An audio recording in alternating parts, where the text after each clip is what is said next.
Joseph Vijay எனும் நான் இந்த மனிதரை நாம முதலமைச்சரா தேர்ந்தெடுத்ததுக்கு நாமெல்லாம் மகிழ்ச்சி அடையணும்.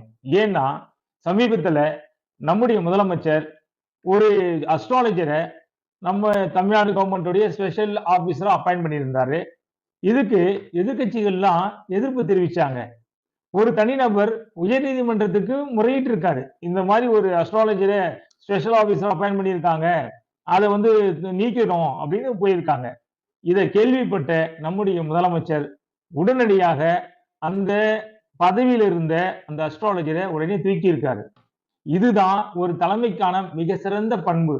ஒரு தலைவரை அவருடைய தவறை சுட்டிக்காட்டினால் அல்லது குறைகளை சுட்டிக்காட்டினா அதை ஏத்துக்கிட்டு அதை உடனே நிவர்த்தி செய்யற மிகப்பெரிய பண்பு தான் ஒரு நல்ல மனிதனுக்கான பண்பு.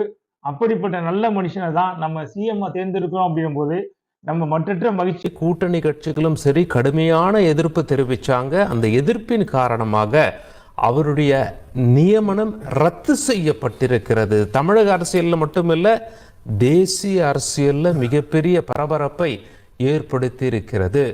முதலமைச்சர் விஜய் அவர்களுக்கு ஆஸ்தான ஜோதிடரா ரிக்கி ராதன் பண்டிட் வெற்றிவேல் அவர்கள் என்றெல்லாம் கூட கேள்விகள் முன்வைக்கப்பட்டு மிகப்பெரிய சர்ச்சைக்குள்ள